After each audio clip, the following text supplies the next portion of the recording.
Bismillahirrahmanirrahim. Assalamualaikum warahmatullahi wabarakatuh. Selamat pagi anak-anakku semuanya. Semoga anak-anak tetap dalam keadaan sehat dan tetap semangat ya. Siap mengikuti pelajaran hari ini? Sebelum belajar, marilah kita berdoa terlebih dahulu dengan membaca basmalah bersama-sama.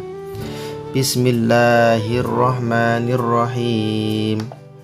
Baik, untuk pelajaran kali ini kita akan belajar tentang SKI, tentang pelajaran ke-7, bukti-bukti kerasulan Nabi Muhammad SAW.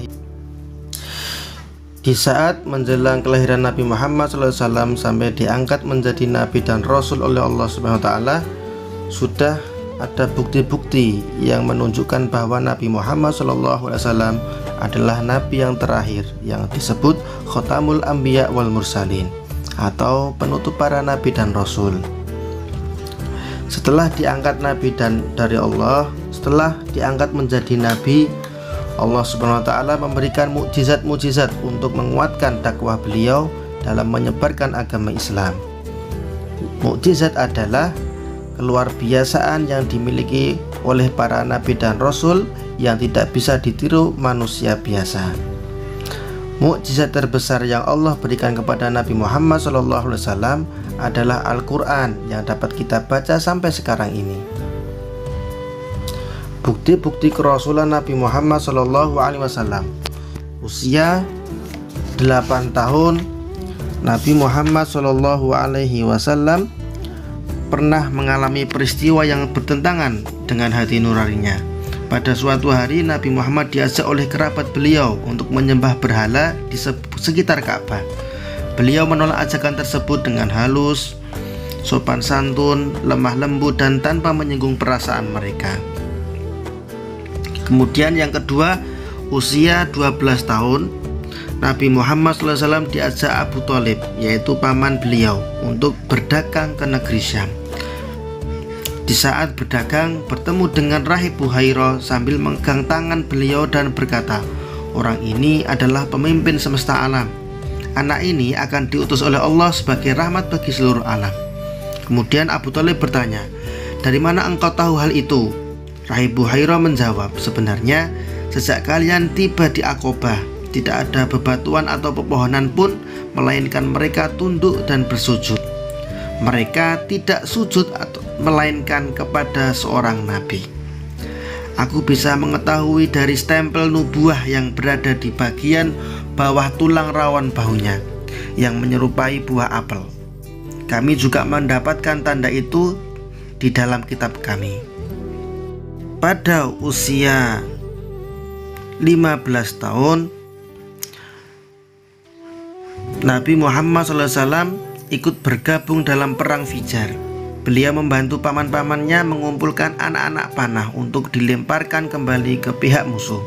Pada awalnya pihak musuh, suku Qais Ailan, mendapat kemenangan. Namun sejak beliau ikut membantu peperangan itu, kemenangan beralih ke pihak suku Quraisy.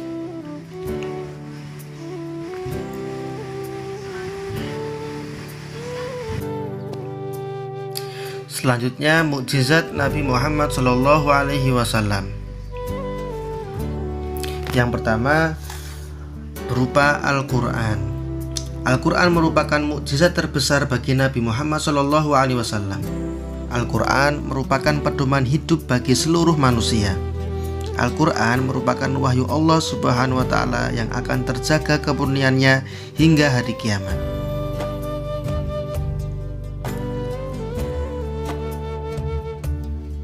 Kemudian yang kedua, peristiwa Isra Mi'raj.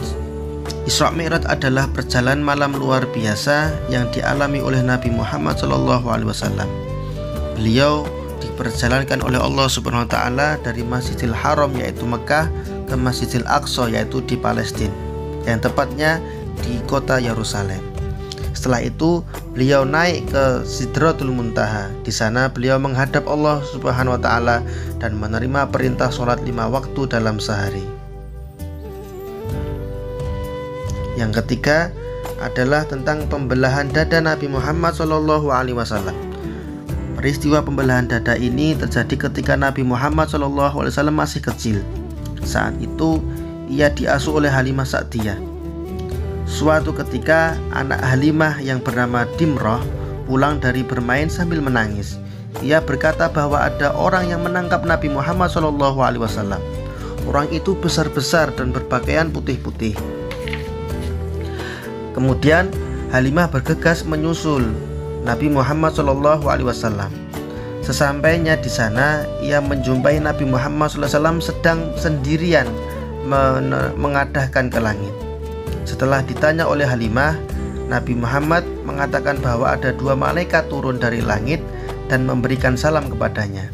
Lalu mereka membaringkannya, membuka bajunya, membelah dadanya dan membasuhnya dengan air yang mereka bawa. Mereka pun kembali menutup dadanya. Namun Nabi Muhammad SAW tidak merasakan sakit atau luka, dan luka tersebut tidak ada bekas sama sekali. Kemudian yang keempat yaitu peristiwa di Gua Sur. Pada waktu hijrah, Nabi Muhammad SAW berangkat paling akhir. Ia ditemani oleh Abu Bakar As-Siddiq. Putri sulung Abu Bakar As-Siddiq, yaitu yang bernama Asma, menyiapkan bekal mereka karena dikejar kaum kafir Quraisy. Nabi Muhammad SAW dan Abu Bakar As-Siddiq bersembunyi di Gua Sur selama 3 hari 3 malam. Orang kafir Quraisy mengejarnya masuk ke gua itu secara kebetulan. Beberapa langkah saja mereka akan berhasil menemukan Nabi Muhammad SAW dan Abu Bakar As-Siddiq. Tetapi dengan pertolongan Allah Subhanahu wa Ta'ala, orang kafir itu tidak melihat mereka, dan Nabi Muhammad SAW dan Abu Bakar As-Siddiq pun selamat dan bisa meneruskan perjalanannya menuju ke Madinah. Sekarang mukjizat Nabi Muhammad SAW dapat membelah bulan menjadi 2, dapat menghentikan perjalanan matahari, dapat mengembalikan matahari yang sudah terbenam, dapat menyembunyikan penyakit hanya dengan doa dan mengusapnya, dapat mendatangkan hujan atas musim kemarau atau paceklik. Alhamdulillahirrabbilalamin. Mungkin hanya ini yang dapat saya sampaikan, semoga bermanfaat. Terima kasih atas perhatiannya. Tetap semangat belajar dan salam sehat untuk kita semuanya.